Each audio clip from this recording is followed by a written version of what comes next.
Alright, so let's talk about torque converters. This is a bolt together torque converter, which most people don't.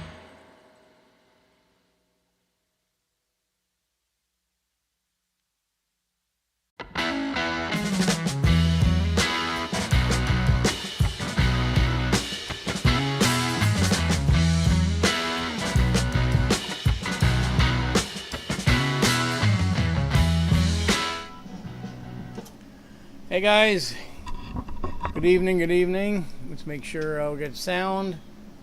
Yes, we do. All right.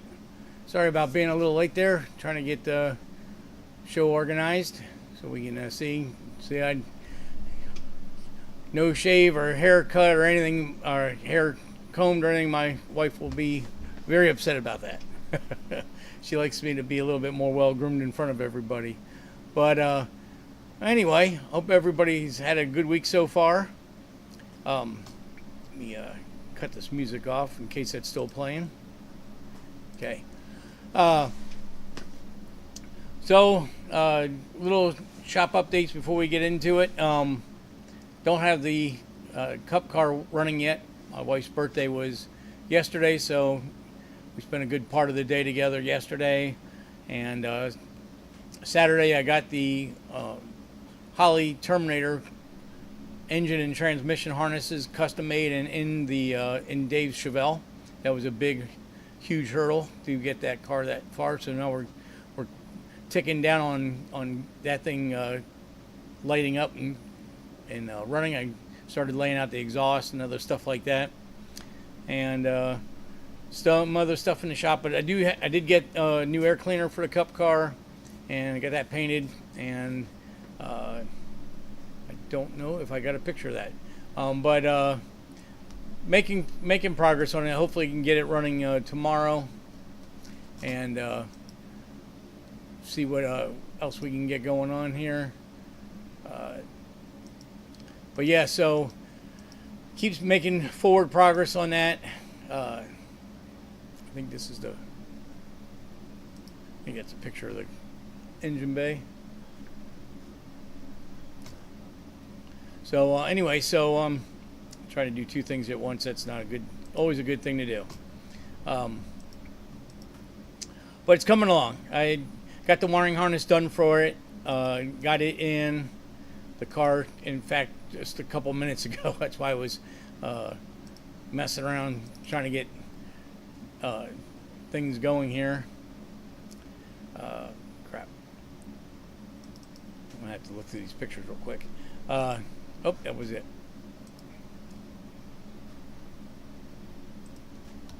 There we go. So let me bring that up. Yeah, so there's the latest picture of the cup car. You can see he's got the big air shroud on it now, and goes into the cowl. And basically you just have some water lines to hook up. And now the harness is in, it's all plugged in. So put a fuel pump in it tomorrow and a battery, and we should be really close to lighting this thing off, hopefully tomorrow. And get some video on that, show you guys. I was hoping to get that done today, but we decided to get a new fridge for the house, and of course it didn't fit, and I had to take the door casing out, and that became half a day, so that wasn't good. But we're making progress on that too, so that was kind of the day. So hopefully everybody else has had a good week so far. I see Chris is in. Yeah, Chris, and I got some fuel tank stuff for you too. Unfortunately, I didn't get it unboxed yet, but we'll get that, get some of that stuff up here. Well, we'll have everything for next week, so I'll have we'll do a real picture show on the. Let me get back.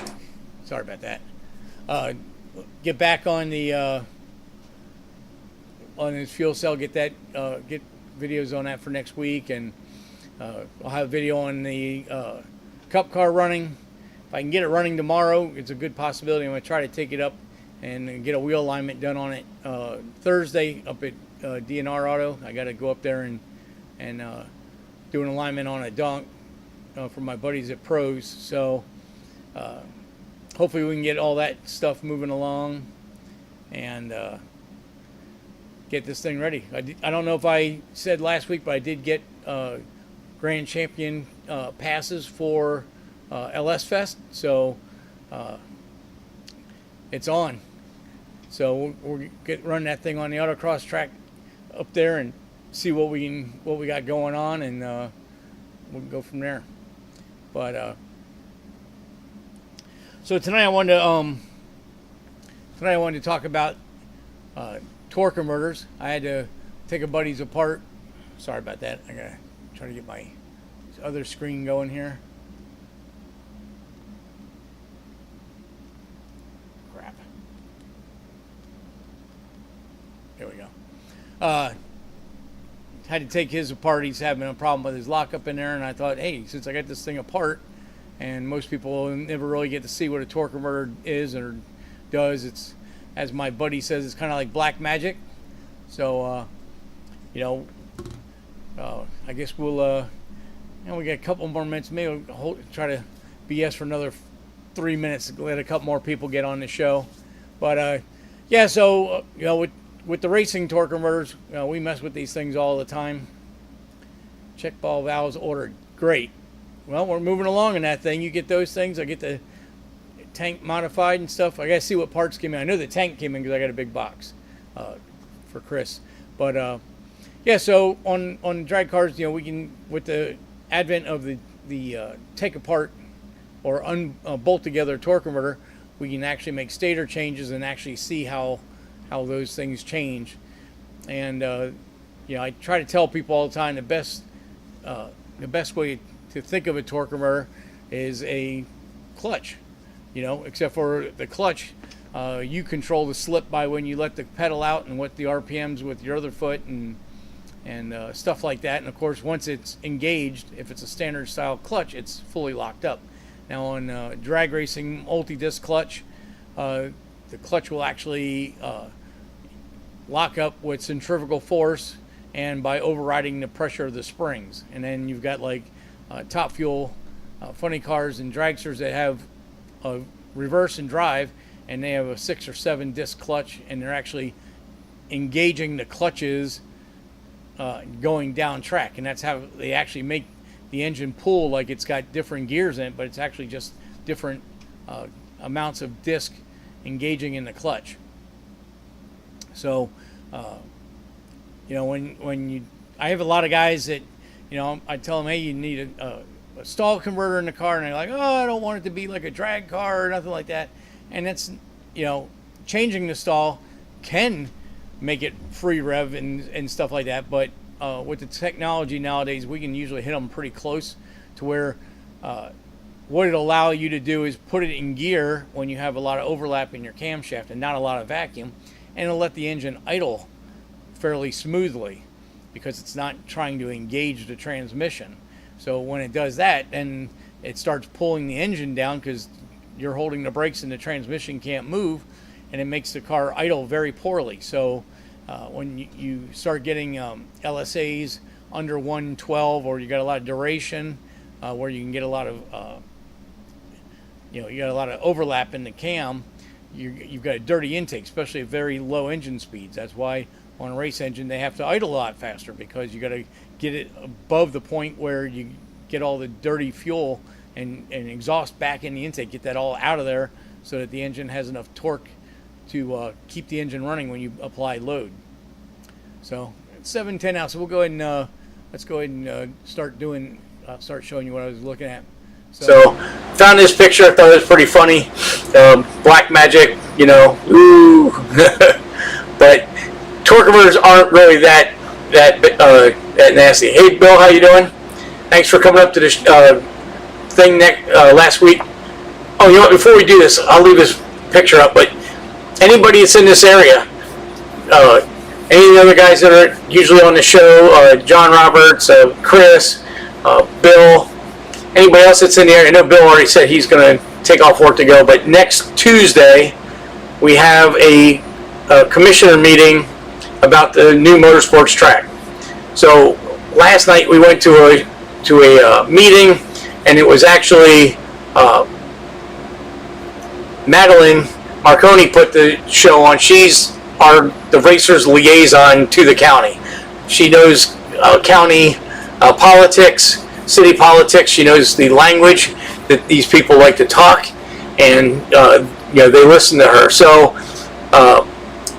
she kind of let the cat out of the bag a little bit. It sounds like she has a company or persons that are looking to invest and build this racetrack, but they rightfully so want the county to step up. The county owns the property. The county is going to keep the property. It does not become a property of the construction or management company that runs the facility.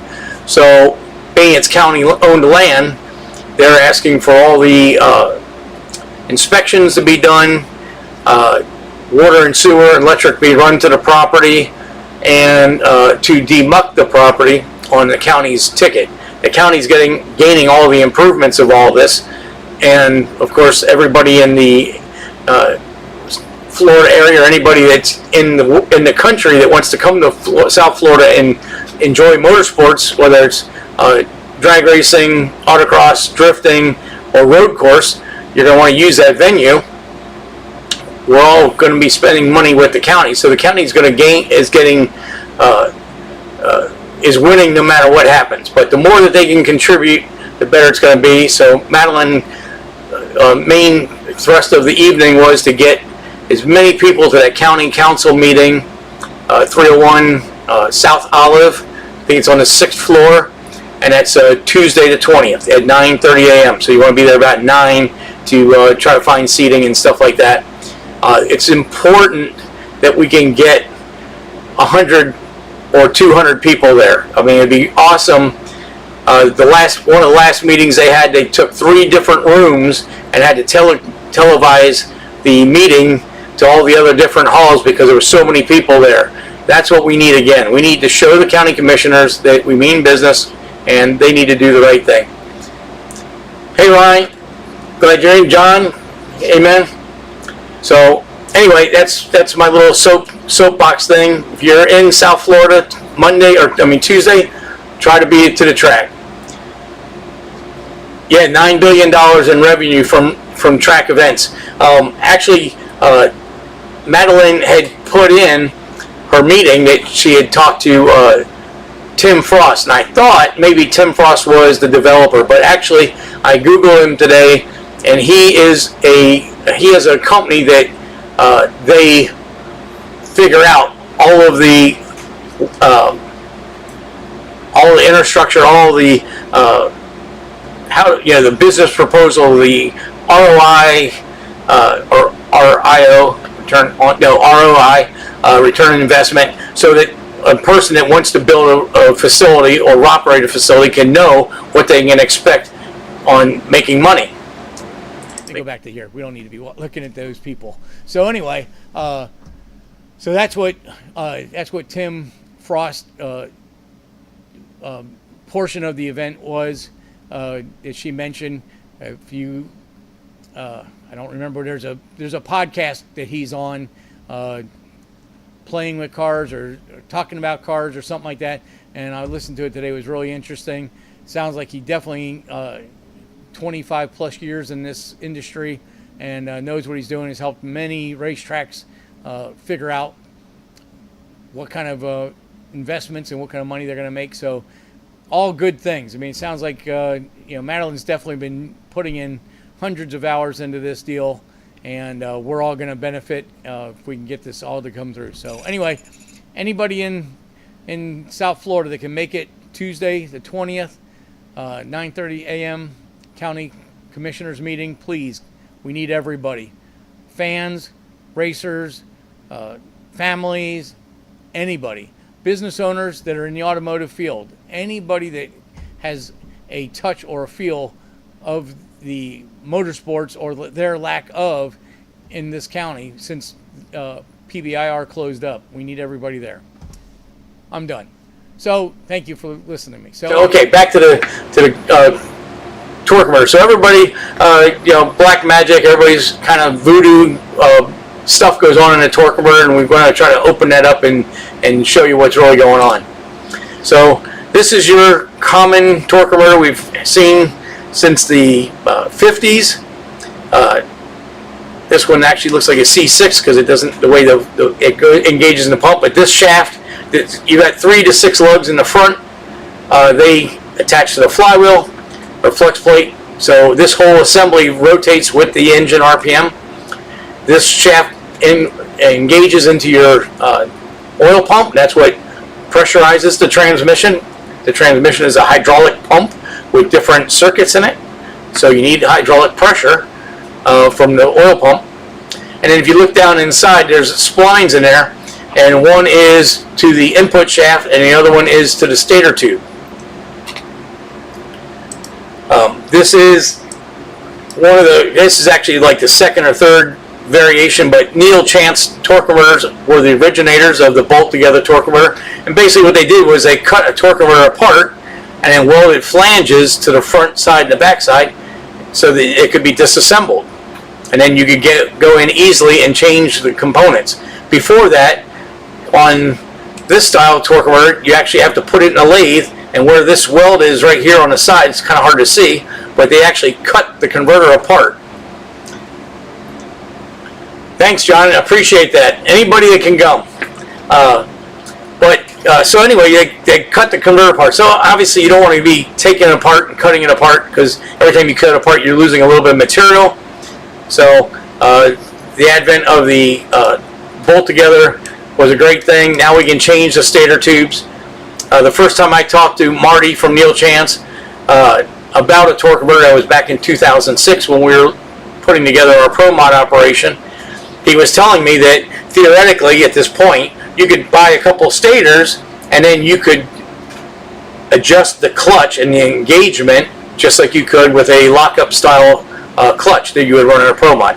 And at that point, 99.9 Pro Mods, Pro Street, all those fast door cars all ran clutches back then, because this technology was in its infancy for 25 to 4,000 horsepower engines. It just, nobody really thought about automatics at that point.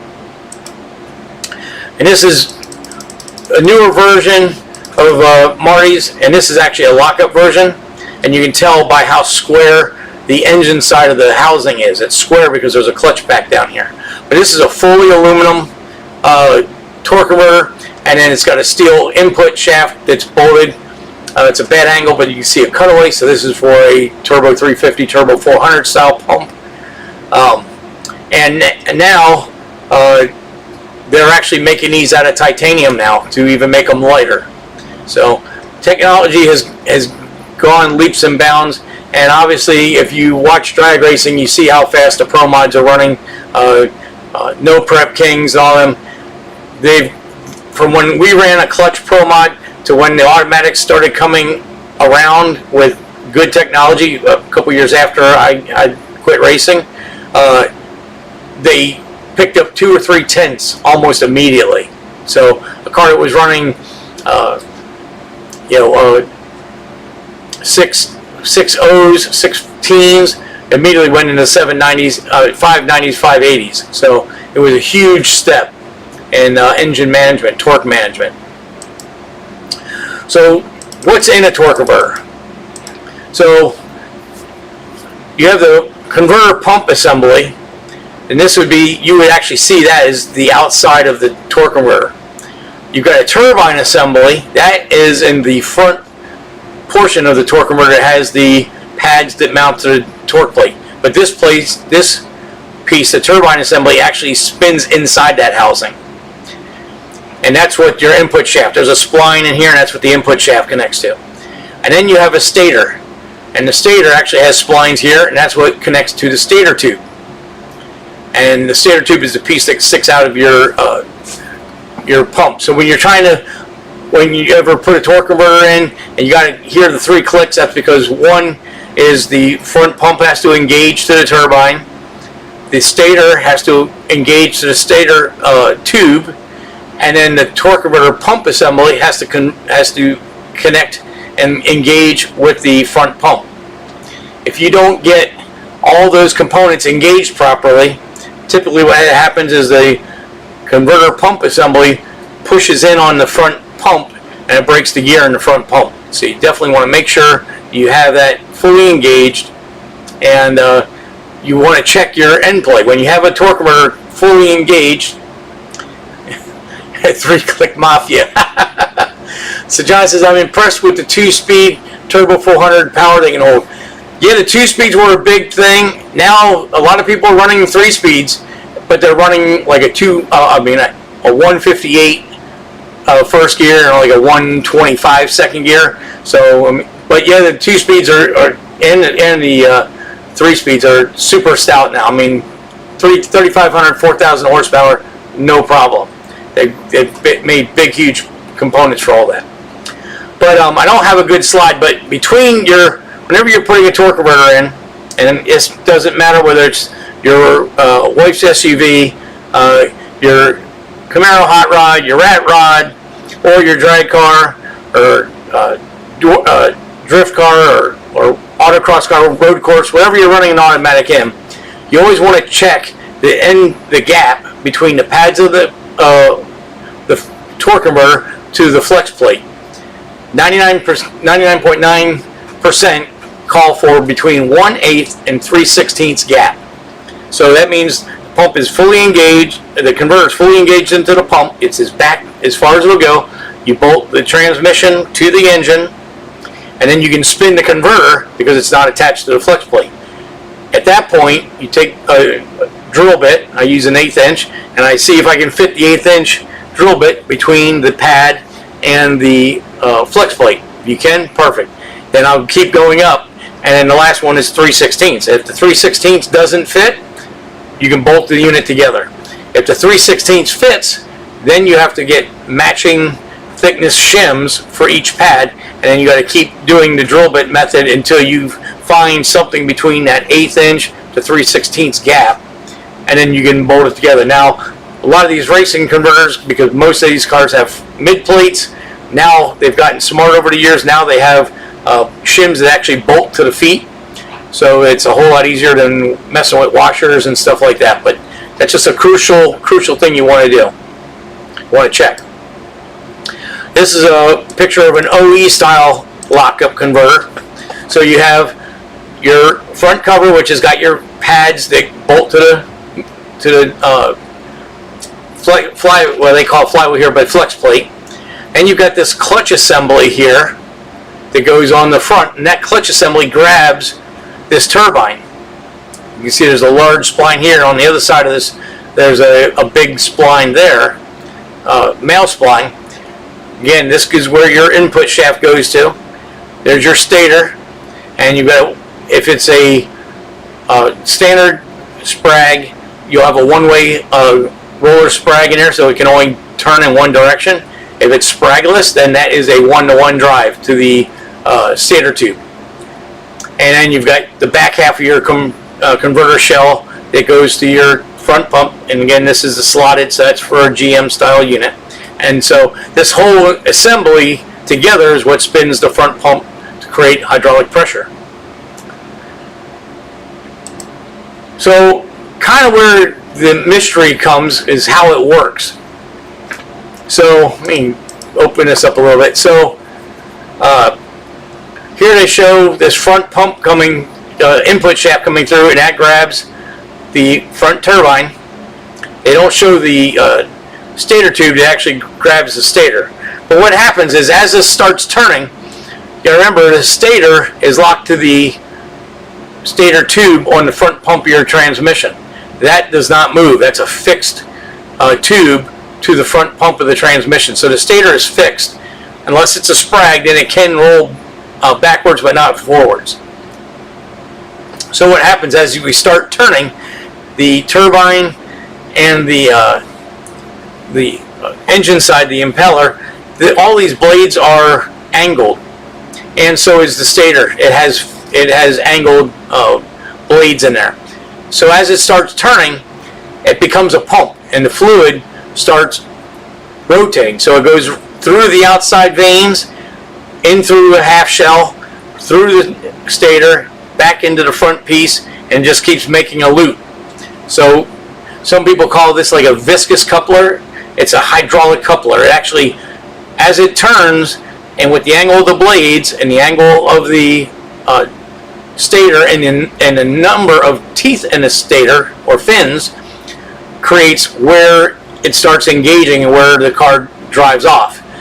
Now, obviously, you could see that if you have a stock torque converter that's 13 inches compared to a Vega torque converter that's an 8-inch, obviously the 13-inch is going to pump a lot more fluid, which means it's going to lock up a lot tighter and a lot lower RPM.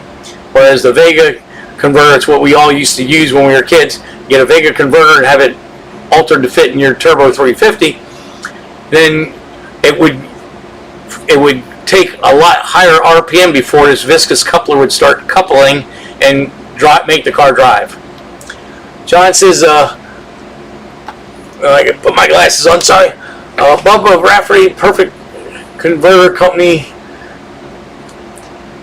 He will build a converter, take specs and motors, etc. Yeah, you always want to get engine specs to get with your torque converter company. They have records of all the racers and stuff that they've helped in the past, and got notes and feedback, and they can get you in the right direction. For 600 less horsepower street car, they can hit it pretty much dead on. Alright, so let's talk about torque converters. This is a bolt together torque converter, which most people don't ever get to see.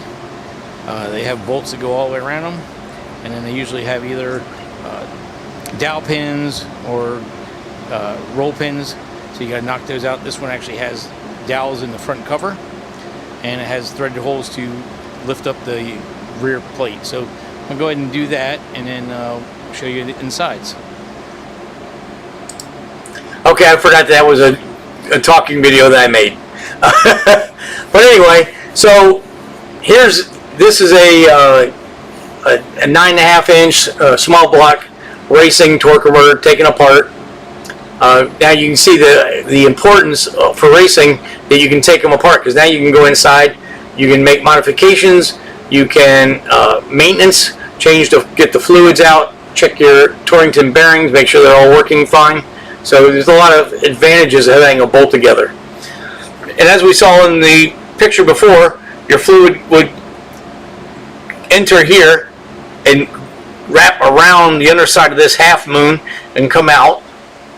And that's where it would engage the stator. So this is the converter, the transmission side of the pump. I just removed it and flipped it over. I always flip them over, that way I can keep the orientation in the correct orientation. So here's your stator. You've got a Torrington bearing here. You can see the splines inside. And that spline is what connects to your stator tube. And on the back side there is a Torrington bearing, which you can't see. But that's what allows it to freewheel. So what matters in these racing converters is the number of fins on the stator and then the shape of them. Now this one is a cast version, so it's all casted, and so the angle of this side of the blade is fixed in the design. A lot of the higher end racing converters, I'll show you one later, they're actually all CNC machined out of aluminum, and then they weld a band around the outside to keep the fins from snapping off. But they got a Torrington bearing, so everything can spin freely inside the transmission. There's the other side. Behind this snap ring is your Torrington bearing, or not, your one-way sprag, so that this spline here turns in one direction and locks in the other one. This happens to be a no diode or a no sprag converter. That piece is locked 100%. But you notice on the front side we had a curved fin, and on the back side they went in and CNC machined the back side of those fins to alter the shape of that fin. All these little changes will change the way the converter acts. So in a race car where we have data recorders, we can actually record dry shaft speeds and do dry shaft over engine RPM, and we can see the slip of the torque converter per gear, and we can see the slip in high gear. And you can also see where the converter couples in the beginning of the run.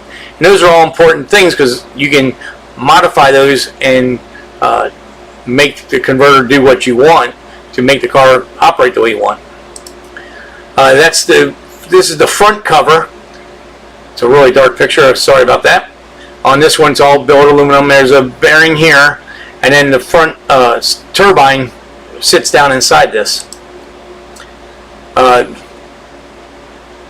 Okay, I think this is the turbine out of the front cover, laying on top. So now we're looking at the converter. This would be the engine side without the front plate on. So this is where your input shaft would engage, and your roller bearing that goes to the front cover. And you can see the way they're manufactured. They got all these fins are tapped over, and then they surface braze them all together. A lot of these components, I believe, are stock components that they use that pull out of different units and modify. There may be people making custom turbines and converter pumps, but I'm not 100% sure on that. So this is the front pump, or this is the front cover, the bolts of the flex plate, and that's the turbine sitting inside there now. I get the pictures kind of backwards. So as I was showing before, on the other side, the fluid would enter here, come out here. It would go through the turbine, through the stator, and then on the turbine side, on this side, the fluid would actually enter here and exit here and go back into back and make another loop around. Now all these clearances here are very tight inside there, so it makes it very efficient pump for moving the oil. Okay, I don't know why that showed up. So that's a very dark picture, but that's again that same stator. It's trying to show the way it was machined. There's the machine marks where you can see how thick this was at that point, and they machined most of that away to thin it down and take some of the ramp out of this side. These fins are usually shaped like an airfoil, so they usually have a big nose on them and a small tail to work the fluid like a wing on an airplane would. There's your other side, and you can see how this has got a very large radius around it, and this leading edge is more of a point. On the other side, it was the other opposite way around, where they machined it to make it more pointy on that side. So that was to change the characteristics of the stator to make the converter apply power to the engine in a different manner. There's the pump. This is the turbine, and this is the stator sitting back on top of it. I should have got more of an angled picture, but you can see how tight this all fits together. Very tight clearances, and so that makes it very efficient in its pumping methods. And again, this is the transmission side of this is all built in as one piece. So these fins directly apply pressure to the engine. The engine actually turning this and making it start pumping to the turbine. Sorry. So I put a cable tie through to show you the direction. So the fluid, again, this is the flywheel side attached to the engine. So the fluid comes out of the back half of the torque converter, goes down through the stator into the turbine, and comes back out of the turbine, which then it goes back to the torque converter cover, goes back through, comes back here, and loops back around. So it just makes a big loop, and the more time it makes a loop, the tighter the less amount of slip you get.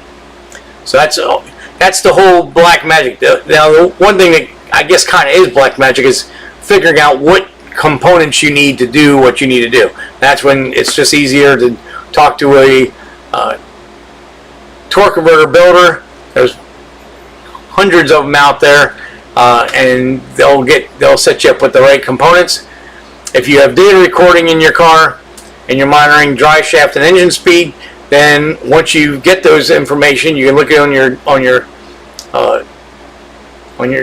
data logger, and you'll be able to determine how the torque converter is working. And then at that point, then you can make comments to your torque converter guy, and he can make changes. Now, one thing, because of the way this operates, let me see what the next picture is. Okay, before we go into this one, one thing that this does is when you're looking in a catalog and you look at a B&M or Boss Hog or any of these other torque converters that are in a catalog, Summit and Jegs have pages and pages and pages of these things, and they'll say 2500 stall, 2800 stall, 3200 RPM stall. When they're talking about that, they're all talking about engine RPM. And what they're saying is at that RPM is when the converter will start coupling and move the car. But there's one caveat that I try to always remind people. They're not telling you how much horsepower or torque the engine makes that number came from, and they're not telling you what the gear ratio and how heavy the vehicle was. All of those things will alter the way the torque converter works. So if you've got a small block with a turbo 400 and a little street hot rod, and your buddy says, "Hey man, I got this torque converter out of my car. You want to buy it?" And his car's got a 454, 60 over, big roller cam and stuff, and he says the converter's too loose for his car. It probably might be pretty good for your car if it's a small block and a lot less horsepower, because it's gonna couple at a lower rate because your car is making less torque to make this slip. And if your car is lighter, obviously it's going to drive the car a lot easier. The heavier the car is, the more slip the converter is going to have. The more torque the engine makes, the more slip the converter is going to have. So keep that in mind when you're looking in a catalog at a quote unquote 2400 RPM stall converter. That doesn't necessarily mean it's going to be in that RPM in your car. You have to really look into that. Maybe call the manufacturer that made the converter and say, "Hey, here's my car's got 500 horsepower.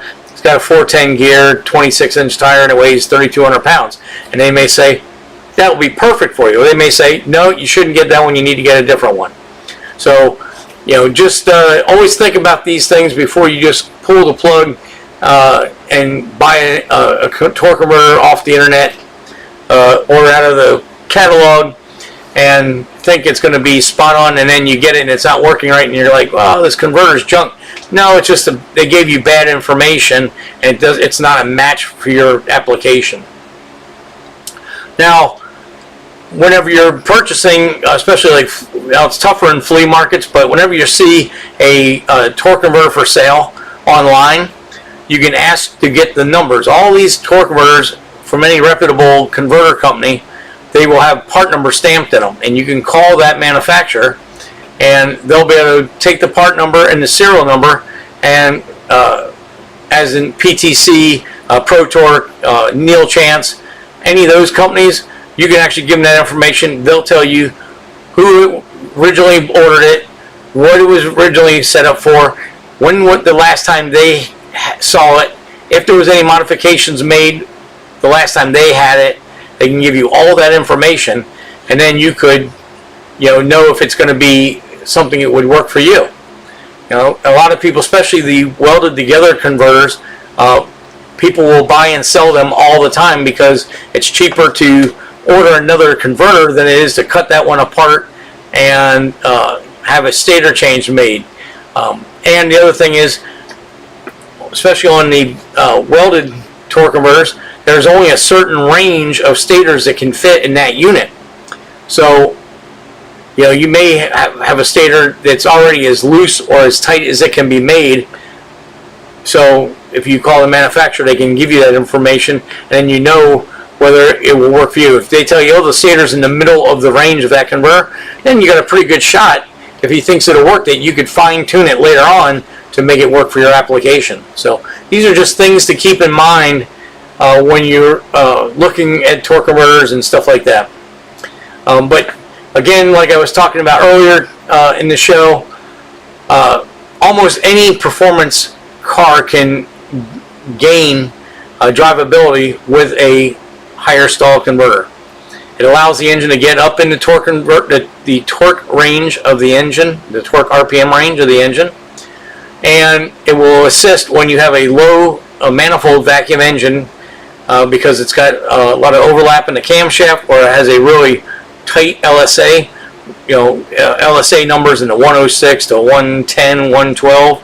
A lot of overlap from duration. You get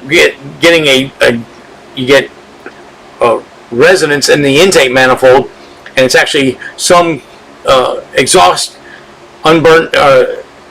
matter coming back through the intake because the valves are open at the same time, so you get a little reversion in there. So loosening up the converter so that the engine can idle at a higher RPM without driving off is a good thing. When I talk about driving off, I always refer to that when I'm talking to somebody about tuning their car and stuff. What you want to do is you want to put the car in gear and ease off the brake, and if the car just barely creeps, that's perfect. When I say driving off, means you let go of the brake and the car takes off and drives away. That is, if your car does that, either one, the RPM idle is too high, or if you lower the RPM idle and then it starts stalling all the time, you've got a lot of resonance in the intake manifold, and you need the engine to idle higher, so you need a higher stall converter so it doesn't want to drive off. Then you can raise the idle, and the car will idle fine. You'll see a big cammed car at any given issue idling at 1100 RPMs. That's not outrageous. If the engine can be put into gear and the car sits there or just barely creeps, it's perfect. Some of your high-end race stuff, the Smurf, which is a small block, and that car idles at 1900 RPMs, because if you try to pull it down any tighter, it'll stall all the time. And at 1900 RPMs, it barely drives off. So that shows you that between the converter and the engine combination, it works. So don't be afraid to raise your idle up on your car if your car surges and runs really poorly at idle. To raise the idle up, and then you may need to put a converter into as a final thing. Bill's hot rod is a prime example. Small block with a supercharger, and we have his car idling at 1300 RPMs. If you try to idle that thing any lower, it just won't run. It just won't run. So you have to find that spot where the engine is happy. It's going to make the best torque, which means it'll idle the best, and then match the converter to that combination, and you're good to go. So as technology has moved on, we've gone to the lockup converter. Now this converter is a Neil Chance, and it's a full aluminum all the way around, front half, back half, and you can see that the pump tube is steel, and it's a bolt-in unit, because the pump requires a lot of pressure to turn. You don't want this ripping off. This is a lockup converter. So as the CAFE standards on production cars got more stringent, the OE manufacturers had to look for ways to make the cars more efficient for miles per gallon. The way they did that was put a lockup unit in the torque converter. So once they're at operating speed, typically around 45 to 50 mile an hour, a solenoid in the valve body engages a fluid passage through the input shaft, and there's actually a clutch piston, or a piston, hydraulic piston in the front of the converter, and it engages a clutch pack, which then makes the converter one-to-one. The stator and the turbine are no longer in control of what's going on. Everything runs at a one-to-one rate, which then obviously transmits power to the transmission, so you can use less throttle to move the vehicle because now there's no slip, and this increases miles per gallon. And drag racers, of course, we're crafty people. We figure out, hey, if we can lock up our torque converter, we're going to get more mile per hour at the finish line. And then, of course, then the advent of torque management came in, where you can actually apply the clutches, the lockup, in different gears going down the track, and make it almost as efficient as a clutch car would be.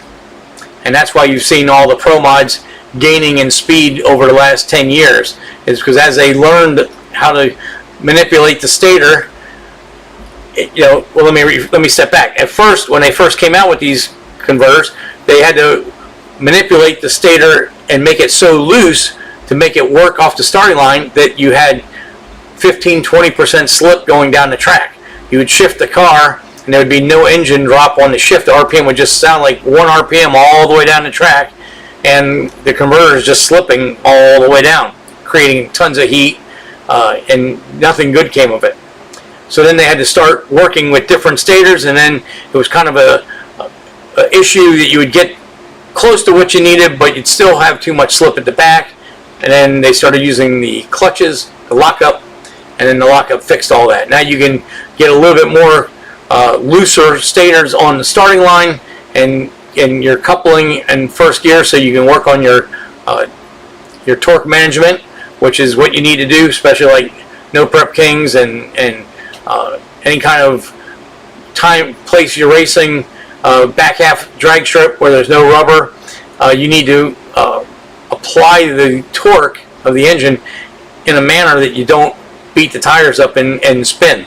So all these things have kind of aided that situation. If you take a bolt together torque converter, you can change the stator for one type of track conditions versus another kind of track conditions. And if you have a lockup, your class allows a lockup, then you can throw that on top of everything and get a total package.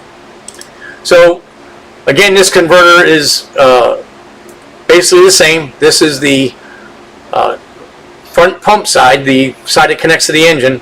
Now you can see this piece is completely billet. So all of your fins in the pump are all machined CNC. They put this half moon component in, and then they TIG weld. They make the fins break through, and then they TIG weld it all together. So this is all a completely man-made, a machine-made part out of billet aluminum, where the other pieces, I think they use a lot more OEM type components to build those, although they could be building them aftermarket now. I'm not sure. And now you can see this one has a aluminum billet stator. Now these ramps and the number of fins, those are all dependent on what you're doing, what the power application is. And then because these are aluminum and they're really thin, they machine an outer ring, and then you can see they TIG weld each blade to that outer ring to keep the blades from flexing and snapping off. And then this is the I got confused there. Okay, so this is the engine side of the front cover and the turbine with the stator putting on. Now, like I said, because these have a sprag, I always flip them over and reverse the order when I'm taking them apart so that I don't get lost. And that's what this is. So this one is now the transmission side with the stator upside down. This is the sprag section. There's a snap ring in the outer case, your Torrington bearing. And what they'll do in these racing converters, they'll have a stack of these shims, and they can move things, the stator just a little bit forward, a little bit back. One washer usually changes the stall about 100 RPM, so you can get about a 300 RPM adjustment just by moving the shims back and forth against the stator. So that's pretty cool. A lot of adjustments there. Now this is the back side of that stator, and you can see the machine marks in it. And you notice that both this trailing edge And the leading edge that we looked in this picture, here's the leading edge, very coarse and not wing-ish type. So they've come up with different designs to do different things. So your transmission guys will work with you on that. When you get these bolt togethers, they'll really work. You can have a box full of different stators that you can adjust, and you can go from there. So now this is the front turbine, and again, this is all billet aluminum, and it's all welded together and machined together. Oh no, I'm sorry, that's the stator, and then there's a side view. You can see that there's a step in that interlocks there for fluid coupling. I wanted to show you that in the other picture. I didn't have one. So with the turbine removed, here's our clutch pack. You got steel fibers and plates. This is a little different than your OE style. This actually uses a clutch pack style setup. And there's this silver piece here is a big piston that goes up and down by hydraulic pressure. This is the back side of your turbine, and this is the piece that's actually welded onto it that actually engages the clutches for lockup. Whereas the OEM one would have a spline here in the center, this one actually uses a clutch basket, and then that's the mating surface that clamps down on the clutch packs. So when the input shaft that comes through here applies fluid, it pushes the piston, which grabs the clutch pack, engages the clutch pack, just like it would for any of the other clutch packs in the transmission, and locks everything one to one. Down in here is where the fluid would enter. This ring here is the input shaft for the lockup, and there's an O-ring that seals it. And then this nut here holds that piston down inside the front of the converter. And there, on this particular one, that's the clutch pack that it uses. So it uses a multitude of fibers and steels, and that's what gives you the engagement for 3,000-4,000 horsepower. And this is the front side of the converter, actually bolts to the engine. There's your piston, and there's the outer part that grabs the steels. So Mike asked if these can be on and off, and are they pulse width modulated? Oh yeah, baby. They are totally pulse width modulated. If you think about it, when you're making 4,000 horsepower, there's no way you want this thing coupled and locked on a gear change. So what we do with our software, like a Holly or Fuel Tech or anything else that you would use for this, you actually create a lockup pattern. So you may apply it like right after the converter grabs in second gear. So you look at your data, and I didn't even think about it, I should have got a day log. So when you look at your shifts, your drive shaft speed and versus your engine speed, you'll see the drive shaft is kind of a nice curve, and the RPM will go up and it'll drop on the gear shift, and then it kind of goes up quickly and then bends over and then starts following that same pattern as the drive shaft. So as that curvature is, that's where the converter begins coupling again. You can apply lockup then, and then just before you get to the shift point, you unlock it, let it shift, let the converter reassemble your hydraulic engagement, and then reapply lockup. And then you go through the finish line with the converter locked and gain a bunch of mile per hour. So yes, Mike, we definitely control it like that. Yeah, it goes by percentage of pulse, but for most racing application, we use it, we apply it pretty hard all the time. I mean, you may go, when it turns on, you may start at like a 60% duty cycle, and then within 100th of a second, you're at 100%. It's happening very quickly compared to an OE passenger car like you would, or truck like you would see on your data scanner at the GM dealer. You'd watch your converter, and it pretty much stays at a pulse width all the time until you get to a certain load, and then it'll fully engage. And they do that because they're trying to create smooth transition for the customer. And racing, all we're trying to do is keep the tire from slipping. So it's a different mindset. We don't use as much pulse width as an OE would, because they're trying to make the converter engage smoothly and not harsh.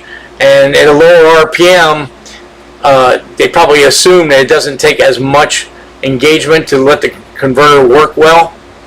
And then, of course, at higher speed, they probably engage it at a higher rate. I haven't looked at a pulse width table for in like HP tuners in a really long time, so I don't remember exactly the how they, what they're looking for in it. But I know it's all about customer. I mean, Mike, everything on a late model car is all for customer satisfaction.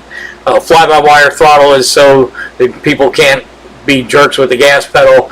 Electronic transmissions keeps you from putting in reverse when you're going forward. All the mufflers and stuff on the air intake, so you can't hear the engine sucking. All the crap that they do to OE cars, because they got to make car A fit grandma and fit the 16-year-old kid. It's got to fit the whole gamut. It's got to be the soccer mom. It's got to be the construction worker. It's got to fit everything. So there's a lot of give and take in the way the OEMs do all this stuff. They're trying to get the best fuel mileage out of it, but yet they don't want customers coming back saying my car's jerky, the shifts are harsh, stuff like that. So they have to work on that stuff a lot more than what we do. So this is the converter back together, and you can fairly see. Well, actually, I can go see. So this converter had a name stamped in it. It had the model. That stands for, I believe it was the stator that it originally had. So, and then there's a serial number. So all those things give the transmission guy, the converter guy, what that unit is, so they can go back to their records. And then this is, you see, I measured all the steels and fibers to see what the stack was. When I called Marty at Neil Chance, we talked about how much end play the clutch pack had, and we're well within the realm of where we need to be. So Mike says, does it require more amperage to control the duty cycle because of the horsepower driving it? No, that's all done with pressure in the transmission. So we just use a regular, in fact, the Turbo 400s, the solenoid on the side of the case actually looks like a trans brake solenoid, and it's actually not. They read on a lockup that solenoid on the outside is for lockup, and then they put the trans brake solenoid in the valve body inside the transmission for packaging reasons. So no, we'll run a solid state relay, like you guys think back probably about a month or two ago when we went over relays and stuff. So that we'll run a solid state relay, so there's no moving parts, so the pulse width can be regulated to whatever speed we want in millisecond, and then that'll apply the pressure to the solenoids. I believe the solenoids on these units are about a 10 amp solenoid, and we just use the computer to control it through the solid state relay. So the relay in the ECU does not see any of the amperage draw, and then the rest of it is all in pump pressure. So the lockup version of the transmission works on the main fluid pressure in the transmission. So there's two pressures. Now I don't know if this holds true on a production unit, but on racing converters, racing transmissions, there's basically two pressure regulators in the transmission. And again, I'm not a transmission guy, so I'm not sure on an OEM, but it probably is the same thing. So you have a main pump pressure regulator, and that's what applies pressure through the valve body to all your clutch packs and lubricates your planetaries and all your bearings and drives the lockup. So that's your main pump pressure. So like on a Turbo 400, right behind the shifter lever above the pan, there's a pipe plug in the case. That is your main line pressure. So we'll run a data sensor there, a logging sensor, and we'll monitor line pressure in the transmission. A lot of times you get a transmission rebuilt, you'll get a tag and it'll show line pressure in park, neutral, reverse, 3, 2, 1, overdrive. And when they dyno the transmission, that's where they hook up their gauge, and that's where the numbers are coming from. So every gear will have a different amount of pressure because they're manipulating and bleeding and controlling the pressure in the valve body. And then I believe it is your high pressure, which would probably be like in your drive, would be what the regulator is set in the actual front pump. Now your torque converter, for your pumping pressure of the viscous coupler or torque converter, there is a converter pressure. The converter pressure is taken off of your transmission cooler loop. So your fluid that goes through your converter goes right through the right to the cooler line, goes out and gets cooled off, and then gets dumped back in the transmission. Because the converter is where all your heat is made. Your clutch packs and your planetaries, they are either engaged or disengaged. So there's no heat buildup unless they're slipping. But the torque converter, because it is a hydraulic pump and there is slip involved, that is where your heat comes from. So that's where your cooler goes. So in a racing transmission, we will run a pressure gauge on our pump cooler out or converter cooler line out fitting, and that's where we read our converter pressure. And because the way we just explained, the way the transmission converter works, it's a pump, so the more fluid that you go, because the engine RPM is higher and the pump is turning the pump in the transmission higher, so it's producing more pressure, that is what creates that viscous coupling. Another thing we do in drag racing is we run dump valves. And what a dump valve is, we have a solenoid on the converter or on the cooler line that blows fluid past an orifice and back into the transmission case. And what that does is, so typically your torque converter is going to operate at about 100 psi. So your fluid at your cooler and stuff is at about 100 psi. So what we'll do is, if the converter is not loose enough or track conditions get sloppy and the converter we have in the car is going to make the tires spin, and of course that means you're going to lose a race, what we'll do is we will open a dump valve. Now you can have one stage, two stage. A two stage can actually have both valves open, so that makes it 3. You can pulse width modulate these. You can do all kinds of different manipulations, but what you can do is change the orifice size and bleed off all the pressure. A lot of guys, especially turbo cars, will bleed off the pressure in the torque converter all the way down to about 30 psi, 25 psi. And the reason is they need a tight coupling once the car makes boost to get down the track. But again, as I explained earlier, torque makes the converter looser.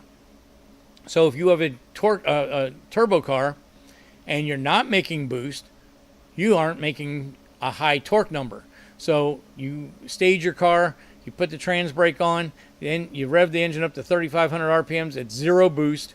So the torque is wherever it is, but it's nowhere near what it will be when you launch the car, because what's going to happen now is you bleed the pressure off to loosen the converter, and that allows the engine to rev up. Of course, it's being held by the two-step, but that then spins the turbine in the turbo, increasing boost. The boost increases into the pressure, increases into the intake manifold. The engine there begins to make more torque, and then the converter rises even more, and it just keeps going around and around. So you want that cycle to happen within about 2 seconds so that you can stage the car, mash the trans brake, mash the throttle, and have it leave at 10, 15, 20 pounds of boost, whatever your car can handle. So that's how it's done a lot of times, is with a dump valve. We'll actually bleed all the pressure off the torque converter, so now it has no pressure in the converter to make that coupling until we shut that dump off, and now you get a large rush of fluid into the converter. The converter couples, and the vehicle takes off from the starting line, and that's how you do it. So hopefully this kind of sheds some light on the mysterious functions of a torque converter. It's one that even I myself, for the longest time, just could not wrap my head around what was going on in there.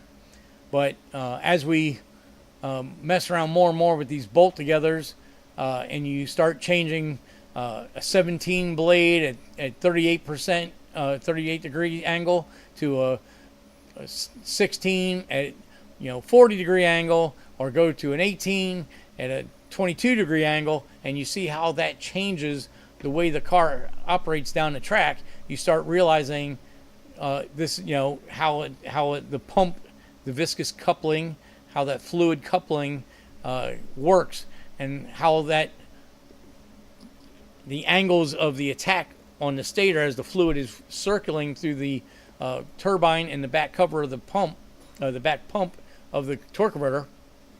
That back plate is called the pump. That is how the coupling is gained, and that's how how you manipulate the way the car goes. It's all, you hear people talk about it on TV all the time, torque management. Well, this is one of the big ways we manage torque. Obviously, you can take timing out of the motor and take torque away. You can change boost settings. You can change, have multiple stages of nitrous, but you have to have your converter optimized for your package, and that will make it all go. Mike says, I just know we have to replace a lot of converters at our shop. I have one to do tomorrow because the trans guys are backed up. And that's all because the way the lockup is worked in the production vehicle, they're not using clutch pack like that, so you get shudder, you can have, when it applies, you get a on-off jerking. They just, obviously, they're trying to make a torque converter for the OEs, or trying to make them efficient but as cheap as possible. I mean, they're not going to put, a Neil Chance aluminum bolt together torque converter, just for your guys' information, is about $6,000. So obviously an OEM's not going to put that kind of anywhere near that kind of money into a torque converter to have Granny's car go down the street. I believe Mike could tell us, but an OE torque converter, replacement torque converter, is probably about $400 or $500, and you can get them. Obviously, the manufacturer, the dealers won't do it. Yeah, shutter problem, mostly on the 8-speed. Yeah, well, I don't know why they went to all those gears. I mean, it's more separation, keeps the engine in a smaller operating window. I guess that's what they're looking for, to keep it at peak torque all the time. But just a lot more, there's a lot of stuff going on there, a lot of things for people to complain about. But yeah, your aftermarket transmission guys, they'll take the converters to a converter shop, and they'll cut it open and just repair the pieces in there and put them back together.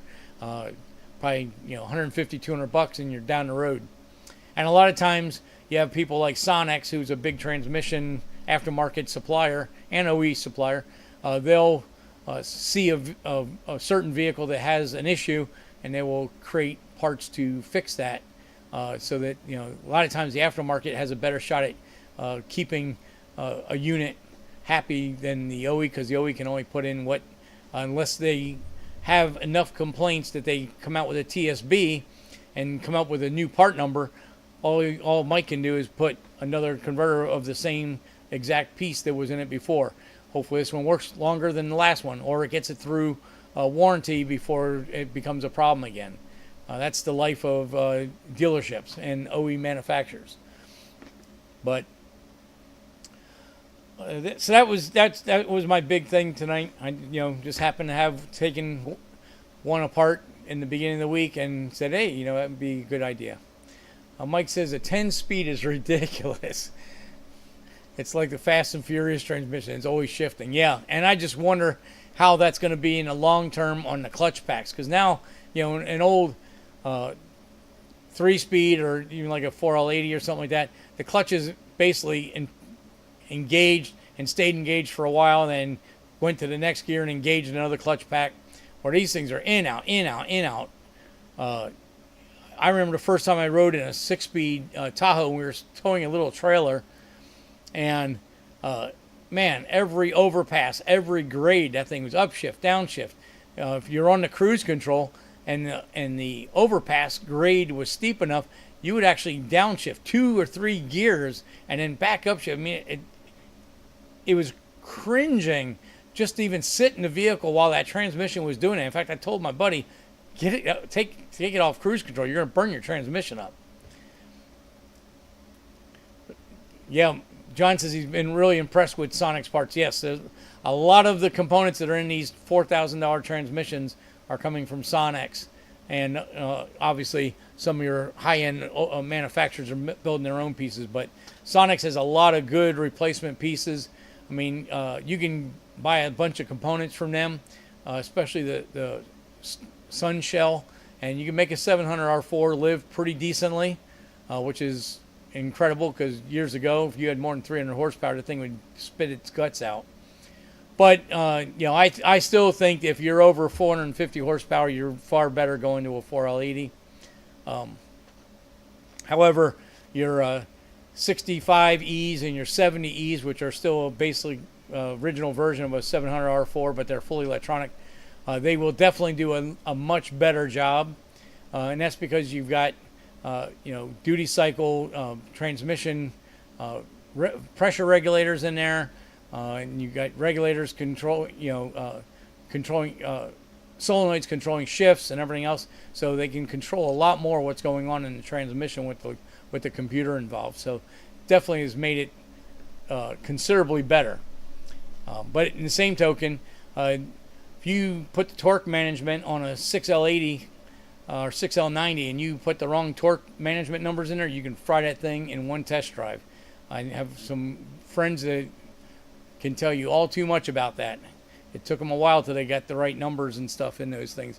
They're very touchy because, again, you got this transmission. They're not trying to make it too much bigger than the old transmissions, but you're going to put all these more clutch packs and all this stuff in there. It's everything has to get smaller, so you get smaller clutch packs, less surface area, less area to grab. 900 plus on a 700R4. That's impressive. I wonder how long the transmission actually lived. I mean, I know back in the day, anybody that followed Grand Nationals and stuff like that, I think it was John Conley, or Conley anyway. He had a green Grand National back in the day. Used to run NMCA and stuff like that. And his car had a 700 in it, and I think he ended up going to a 200 in it afterwards. But yeah, I mean, you look in his transmission, and it was basically a transmission every pass. And then they just take them back to the shop and refresh them all, and then put them back in the trailer for the next outing. It's just the way it was. With a lot of the Sonex parts, they've gotten a lot better with that stuff. I help a couple people with comp eliminator dragsters and altereds, and they'll run a 200 metric 3-speed. And I mean, when we were growing up, I mean, that was the first thing you did, rip out your car. If you had a 200 in there, you ripped it out before it blew up, because it was a ticking time bomb. And but yet you go into comp eliminator, where they they're manufacturing almost every component inside the transmission aftermarket, and they've done extensive upgrades on everything, and valve bodies and line pressures and clutch packs and stuff like that, that they can live behind 800-900 horsepower drag cars is pretty amazing. But anyway, so I think that's my spiel for tonight. Hopefully it was interesting. Hopefully you guys might have a little bit more understanding of a torque converter next time you have to go purchase one. Or if somebody tells you should purchase one, you have a little bit more understanding of the reasoning why. Remember, on your street cars, if you drop it in gear and a car wants to drive off and you have to stand on the brake pedal to keep it stopped, torque converter is too tight. You need to put a looser torque converter in it. The car will be so much more powerful and so much better drivability with a little looser converter in it. Tons of valuable information. Hey, Rick, thanks. No problem. Glad you're still working on that 55. It's really coming along. See, you keep picking away at it. It'll be done in no time. John says, old man Garage 79 Malibu on YouTube just had one break 20,000 miles at 900 plus. That is super, super impressive. Just goes to show how technology has changed. And I'm sure that's no, $1,500 transmission either. I guarantee it's got a lot of parts in there, and obviously he's probably been working with trans shop race guys that have been developing components even beyond what Sonics makes.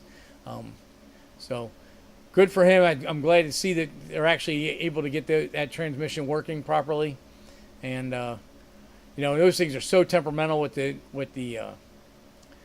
TV cable. I'd be interested to know if that's electronic shifted transmission or if it's the old TV cable style, because those were notorious for just the TV not working properly and tearing up the transmission. So remember, we were just talking about transmission line pressure. Well, in the 700 R4s, when they first came out with that unit, we weren't fully electronic yet. So what the GM engineers decided was they put a TV cable in there. Now, your Turbo 350s and your 200 metrics had a TV cable, but that was for downshift. When you'd pull full throttle, it would downshift the transmission. Turbo 400, you had an electric switch on your gas pedal, and it plugged into the connector on the side of your transmission. And that would be your kickdown. So if you have a Turbo 400 and it doesn't downshift all the time, and it's in a car that doesn't have the wide open throttle switch, that's why. You put a wide open throttle switch on your gas pedal, anything over 80% sends 12 volts to that spade sticking out of the driver's side of the case. That's your kickdown. TV style, that is impressive, John. That is really impressive. So what the TV cable did on the 700 R4 is that goes to your throttle linkage, and that pulls on that cable, and as the TV plunger engages, it ramps up line pressure in the transmission. So if you have the TV cable is not in the right hole on your throttle linkage, say you put a Holley carburetor on there, and if you don't have the dual hole on the bottom of your throttle linkage, you have to buy a TV bracket from Holley. A lot of people would use that kickdown hole for the Turbo 350 and burn up the transmission almost immediately because you were half throttle, but you had idle line pressure in the transmission. The clutch packs couldn't hold, burns the transmission up. So there's a geometry. If you Google TV cable linkage geometry, they actually have a diagram of how far it should be below the center line of the throttle shaft and at what angle, and that way as it pulls, it makes an eccentric to change the weight. So you want the first quarter or so almost no adjustment, and then as it goes in, you want it to apply that piston quick and hard, and that's to increase line pressure so the clutch packs have more clamping pressure so it doesn't drive through the clutch packs. John says, had transmission converted to full-time line. Oh, okay. Well, there you go. Yeah, because it's a race transmission. So, right. So what they did was eliminated the TV, and he has his line pressure set a certain pressure, just like a Turbo 350 or Turbo 400. And then at that point, you're not going to have to worry about your clutch packs, and that's going to make the transmission live way longer. That totally makes sense. And as always, you share so much information with, very much appreciated.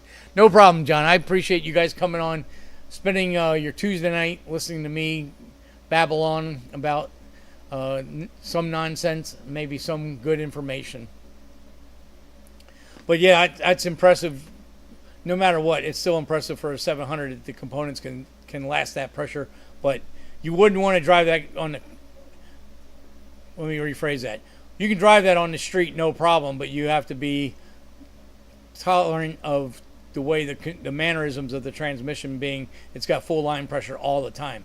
So part throttle shifts are going to be neck breakers for sure. But it can work, no problem at all, and especially if he's got a really loose converter in there, that'll probably help alleviate some of that.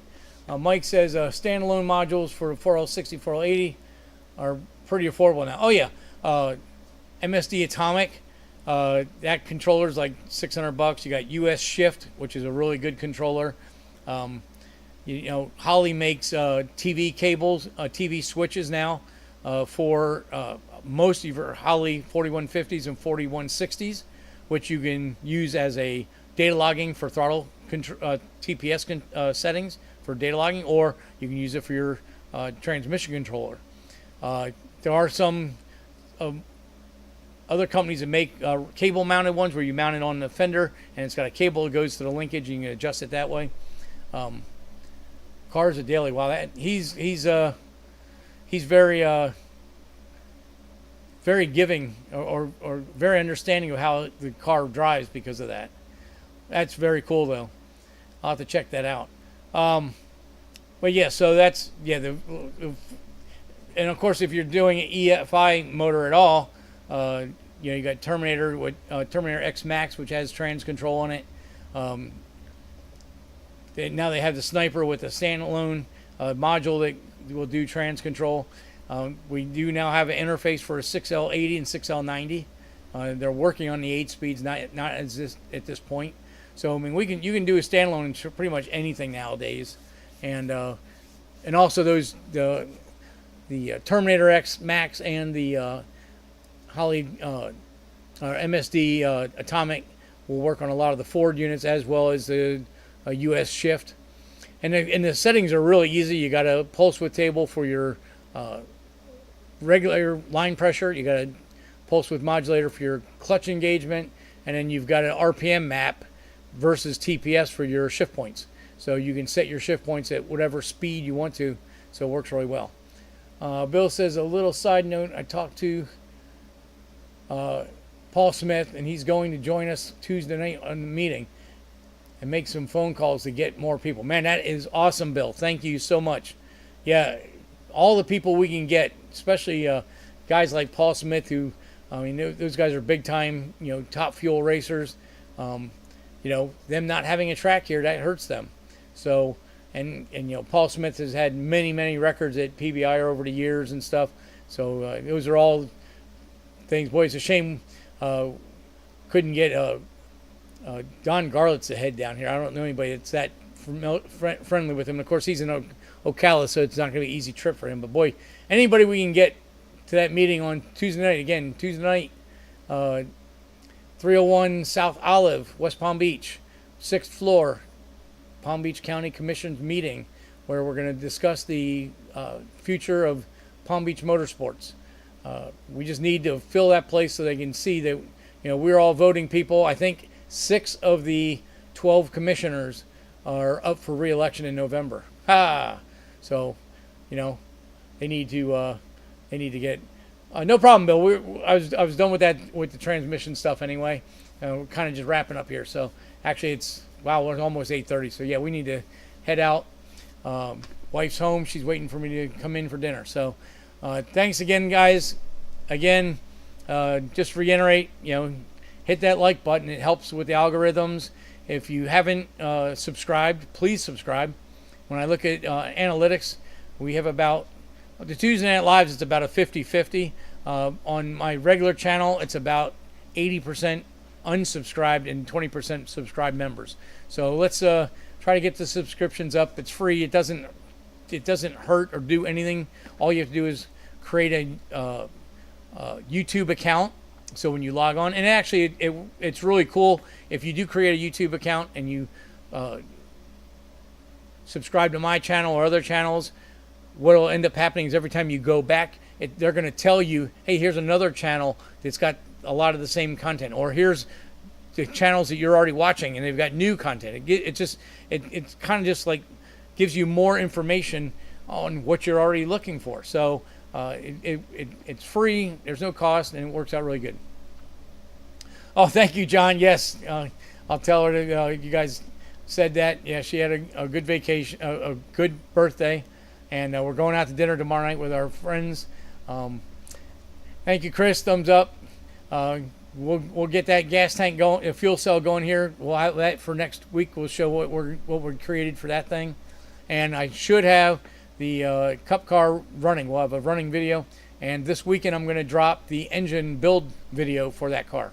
So keep an eye out this weekend. Sunday afternoon I'll drop that video. So. With that, I think we're gonna pull the plug on this deal.